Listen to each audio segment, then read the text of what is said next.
But yeah, 56 degrees for the high on the water. Ooh, that's chilly.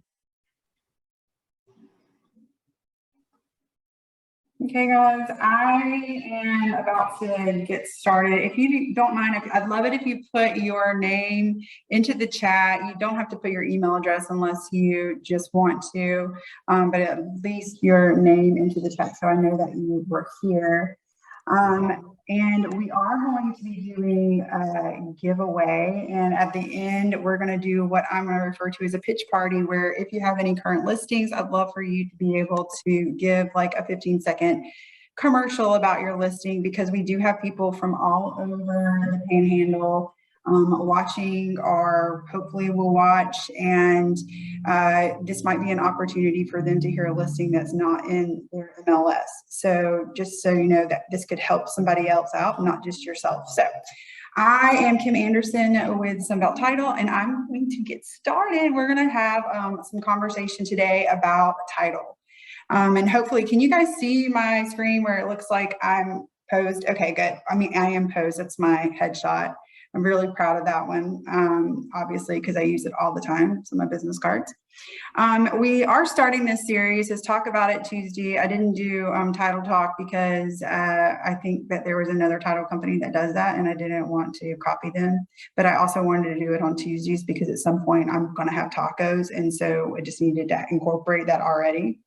So this one is about title. Next week we are doing net sheets and altas, and then we have a special guest coming in the following week to do who signs what. So they're all going to be quick hitters. But this one again is about title. So I'm going to get started. This is a really cool slide with a hand and a key to show you that this is how easy closing is, in case you were wondering. That clearly that was a joke. Nobody's laughing, but whatever. Okay, so and this is more geared towards the newer agents that we work with who don't really have a very clear understanding. And even if you do and you're a seasoned agent, obviously there's going to be hopefully some information that you're going to be able to use. But I like to explain title insurance because that is what my job is the education component and the marketing and the business development for Sunbelt. I like to explain title insurance as it protecting you from the past rather than the future. So most insurance policies will protect you from anything that could happen or will happen. So life insurance policies, you know, if you're going to die, which you will, that's great. It protects your family against the cost of that, right? Medical insurance, dental insurance, anything that could happen or will happen, that it protects you from the future. But title insurance protects you from the past. So anybody that may be able to, or they think they have a claim to your property, it protects against that. So if somebody were to come back and say, hey, I actually own that property, or the people that own that property owed me money and I never got paid, that's when title insurance is able to step in and you file a claim, and we're able to help you through that process because we want you or your buyer to be able to own that property outright. There is a difference between an owner's policy and a lender's policy. The owner's policy is you're going to get that if you have a cash. You're going to get that either way typically. But a lender, if there's a lender involved, you're going to have to get that. So basically, the lender's policy is going to protect the lender. That's their investment. They're giving you money to buy a home, and they want to make sure that no one else is going to be able to stake a claim onto something that they're investing money in you. They're going to make sure that their investment in you in that property is safe so that no one else can stake a claim in that. The owner's policy, same thing, but it's for the owner specifically. So, and there's a lot of rules and regulations and mathematical equations, and I don't do math, so we're not going to go in that, which is another reason I'm not a real estate agent. But the lender's policy is always full price. If there's a lender's policy involved, the owner's policy is typically there simultaneously dispersed, and at that time you get a discount on the owner's policy. So just to be aware of that. And if you have other questions, you guys can stop me at any time. You may have to unmute yourself. So ask questions if anything comes up, okay? All right, so This is just so that you can take a screenshot of this really quick, because I know that you're probably like, oh my gosh, I really want to work with her and her team. So how do I send her a contract? Well, this is how. You're going to send it to one of those 2 email addresses. And I know that seems like, oh, but that's so far away from me. I'm over in Panama City, or I'm in Niceville, and I don't want to have to go all the way to Pensacola or Pace. Well, my counterpart is actually in Panama City right now doing a closing.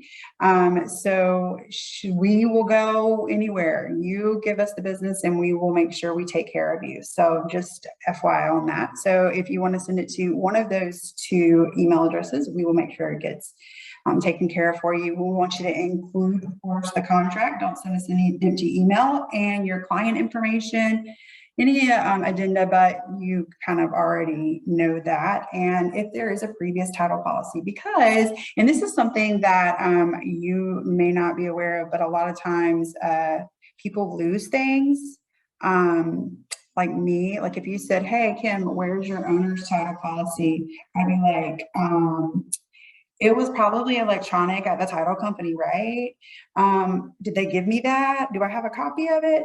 And the answer is yes, and yes, and yes, yes. There's all of those things. They likely still have an electronic copy of it, but you should have been given a copy at your closing. So as you go on a listing appointment, it's always good to ask your sellers, hey, do you still have an owner's policy? Because if it's been within 3 years, we can get you a discount, get that new person a discount, or excuse me, the buyer a discount, and it's going to, it's almost like an incentive, you know, so for them you're offering a buyer's incentive because you're giving a discount on that policy. So just keep that in mind. And I say that at the listing appointment because as they're starting to pack up their stuff, they're like, oh, this is what they were talking about. It's in a folder and it's orange and it has all the things that say legal stuff. Yes, that's what we're looking for. So if you have that and they can find it, that's always great.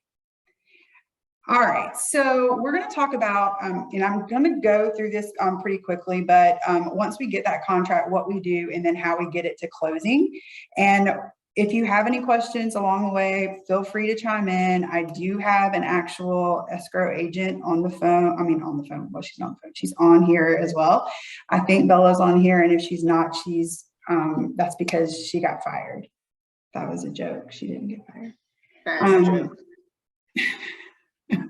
So on the contract, whenever we get the contract, there's a few things that are going to happen. We are going to pull some key information out of that to create a file. And that usually takes, if you ask Erin, who's my counterpart, she'll say it takes 4 hours to do it because she's like, oh, I'm creating this file and it takes so long. It doesn't. It usually takes about 15 to 20 minutes to put all of the information into our system, but it's the legal description, the selling price, all the parties that are involved, what the closing date is, if there's any financing, who the lender is.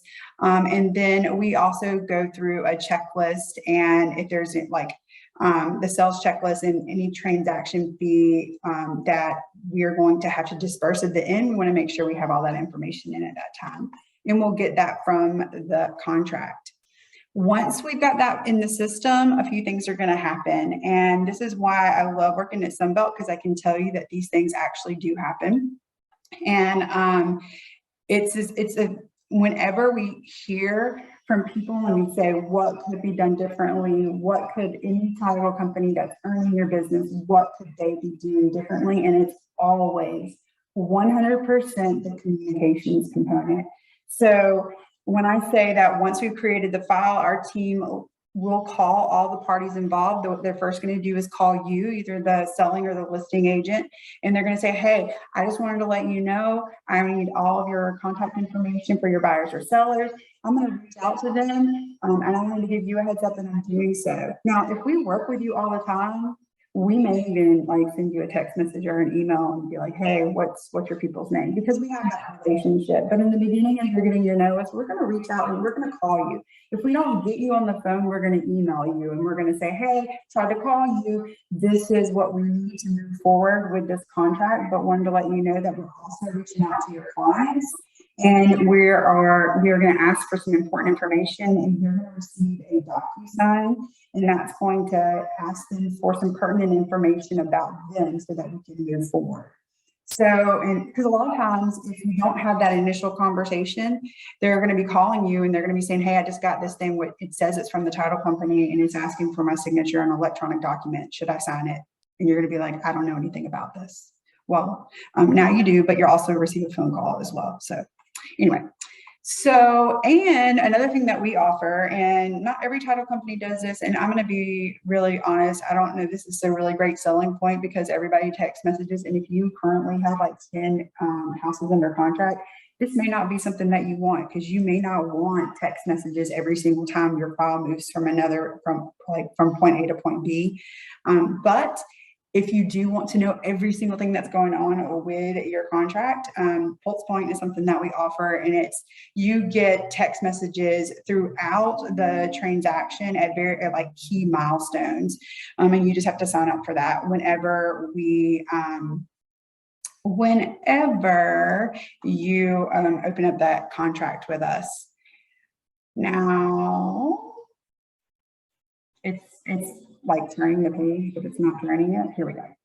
So I'm going to briefly go through this process. You can stop me if you want to. I prefer you not to because you might ask a question you don't know the answer to. That was a joke. I'll know the answer. You can have. Anyway. I did have a question about your previous service. Perfect. So that is that for customers as well? Yes. Yes. So no, that's just for the agent. So it's going to be about the file. So sorry, I wanted to make sure I was answering correctly. No, it's just for the agent to be able to be kept in the loop as to what's going on. Okay, and then we can let our customers know. Perfect. Thank you. So from a title search to closing. So once we've gotten that contract and we put the contract into our system, we've created that file, we've made the initial introductions. We are ordering a title search. When the title search comes back, it's referred to a title commitment, and we're going to go into that just a little bit more detail in just a second. We then work on clearing that title. I'll tell you what that means too. And the association requirements, we also do the lender communication and that's one of the reasons we ask for that lender's information in the very beginning. We want to make sure that we are already keeping in touch with them from the very get-go. We're going to prepare the closing statement, the settlement statement, and balance with the lender. And then we're going to sit the closing. And I say sit the closing, that's what most people think the closing is. Like they think that the closing process is literally us putting paperwork together and sitting down at the table. And while that is the very smallest portion, like that's the portion of the closing that I could actually do because I'm a notary and I could sit there, but that is not where our work comes in. And that is not the full extent of what we do. The part that affects you the most is that funding disbursement. That's where you get paid. So that's part of our post-closing. So to dig in just like a little bit into each of those categories, a title search, that we order that through our underwriters. We also order a municipal lien search. Now I say that they're not the same thing. Obviously, a municipal lien search is going to look for any potential liens against the property for the future. Now title insurance doesn't insure against liens, but I like to think of it as like if you were going to get life insurance coverage, they would put you through a gauntlet of tests to go through with your doctor just to make sure that you're healthy enough and that their investment is going to be a good investment in you. Like, hey, maybe they may live like 15 more years. So like we won't have to pay this out for a while, right? That's life insurance policy. With title insurance, we're going to do our due diligence to make sure that there's not a whole lot of stuff that's out there that could be potential liens during the time from when we get the commitment back and that title commitment into whenever we actually clear the title. So that's just another thing that we do, but we order the title search.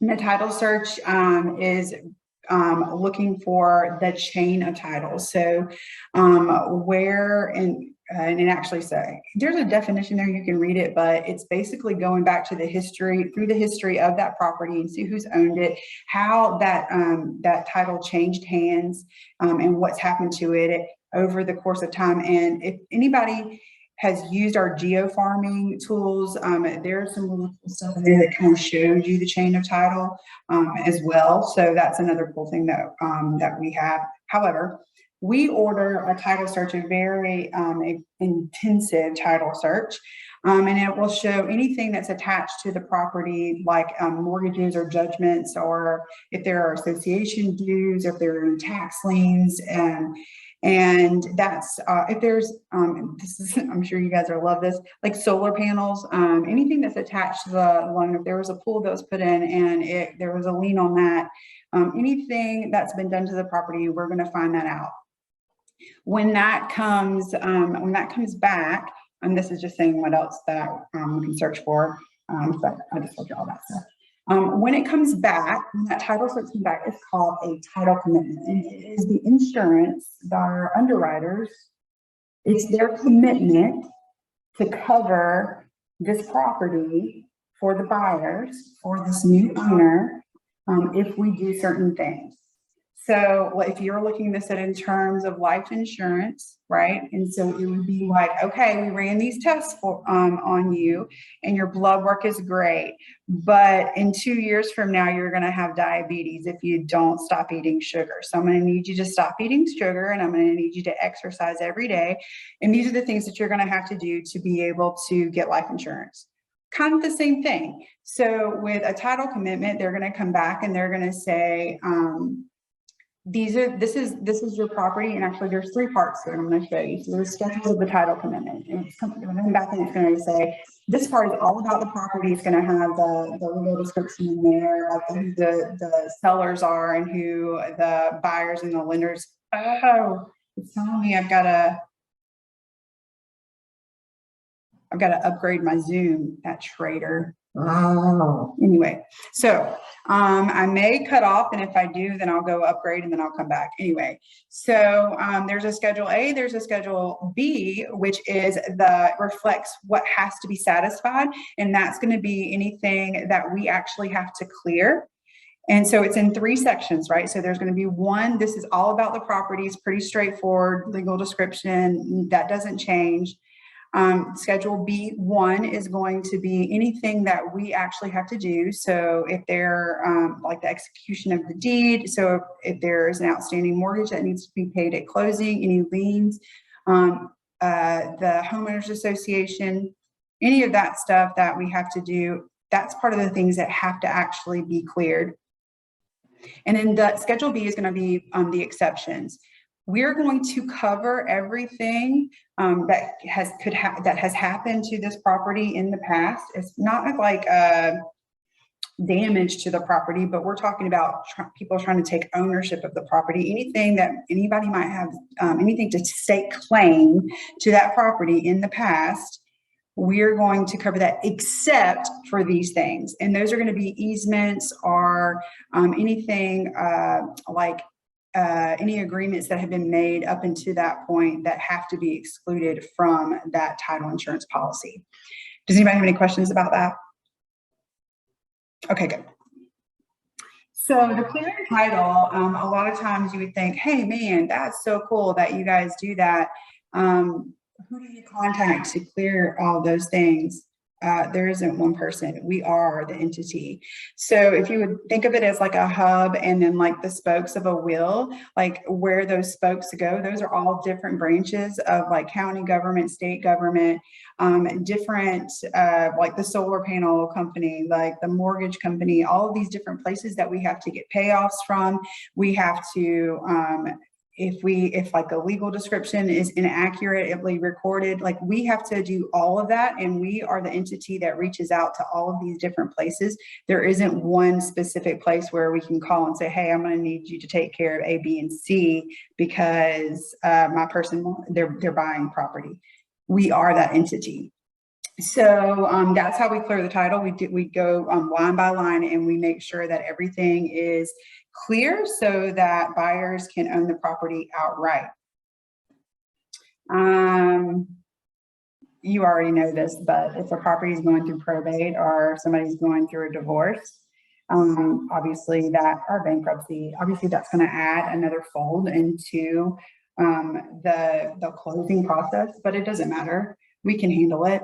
I think the biggest thing that comes out whenever we're dealing with an estranged couple is that both parties still have to sign whether they're buying or selling, because legally that property is still both of theirs.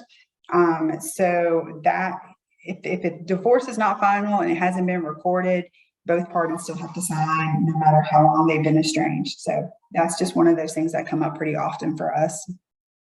And I just told you this, that we're able to resolve any of those complex title matters. And I'm trying to breeze through this because that old trader person came on here and started my meeting early, and I have 6 minutes remaining. So thanks, trader. I can't wait to find out who you are. Anyway, Anyway, send a message. right? Huh? What'd you say? Whoever they are, they sent a message. They said sorry, right? Mm-hmm. I'm just kidding. Trader, I'm not really mad at you. I don't know who you are, but I'm not really. So association. So we have to reach out to homeowners associations to get estoppels. And a lot of times they're referred to as estoppel letters, but it's just an estoppel.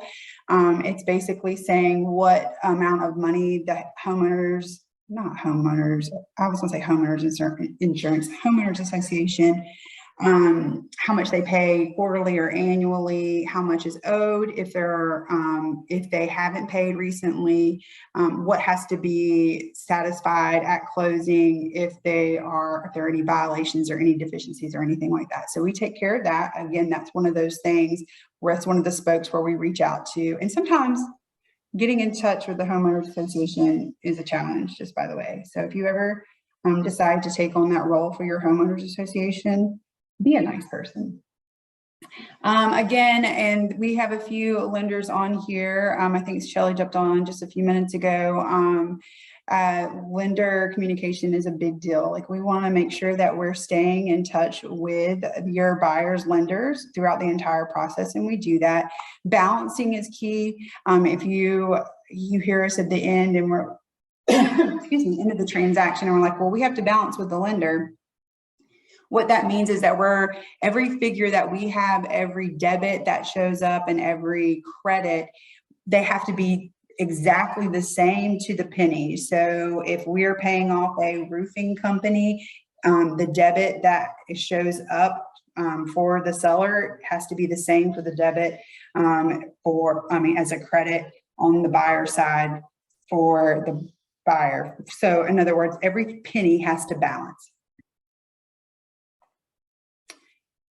I'm gonna run out of time. I got 3 minutes and 55 seconds. I'm gonna have to upgrade. So the preparation of the closing statement, and a lot of times, now the closing statement or the closing disclosure goes to just the buyer side of it. So, and a lot of times there's confusion with that, and because those words, the settlement statement and the closing statement, they're used interchangeably. But the closing disclosure goes to the buyer, and that's what we work on with the lender.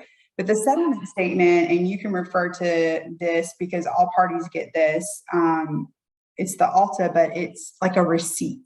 And we're gonna dig into that a little bit more next week with my next Tuesday talk. But just know that the settlement statement is like what you get when you walk out of a restaurant. That's like, this is what you paid for. This is all the food items you paid for. That's your receipt. I don't know why I said restaurant. It could be anywhere. It could be TJ Maxx. I don't know. So we're also going to prepare those seller docs, which is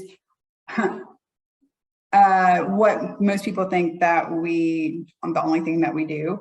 And this is going to include, like, if there was a survey, if there's an existing survey where they sign an affidavit basically saying that there have been no changes to the property that required permitting, or if they did require permitting, they actually got permitting in that survey.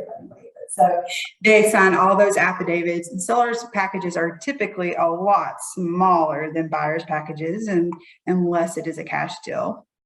We prepare those, and then we do, of course, sit the closing, and that's where we get to have a lot of fun. And I will kind of backtrack for a second and say that when things get hairy, and I don't know why I said hairy, but I'm sorry, Nick, not for you. But when things get kind of crazy and we're like, wow, all of these wrenches were thrown into this. How do we fix this? That's where we get to shine. And Aaron and I were talking about this yesterday. We had a client who had just a mess of a deal, and they were so stressed out. And Aaron was like, sit tight, take a deep breath. When it all comes to a head, and in the end, we get to save the day. That's what we live for. We love those. So if you're like, man, this is a really bad transaction, I know you're going to have all kinds of issues, send it to us. Let us show you how we can shine with that, because that's what we really enjoy, when it all comes together. Also, with the closing, where we sit the closing, it doesn't have to be in our office. It can be in your office. It can be at Starbucks, it can be anywhere. So, and we've done a lot of that, and that's how we've been able to grow our business, is that we make sure that we can come to you. Now it's telling me that I have less than a minute. So if I do cut off, I'll see you next week with an upgraded version. But let's see here. And post-closing is the part that you're going to love. That's where you get all your money. The buyers lose all their money. I mean, get a new house, and the seller gets all their great funds. So that's the part that I'm sure is everybody's favorite part. I hope that it doesn't cut off, because I really would love for you guys to be able to ask questions. Does anybody have questions?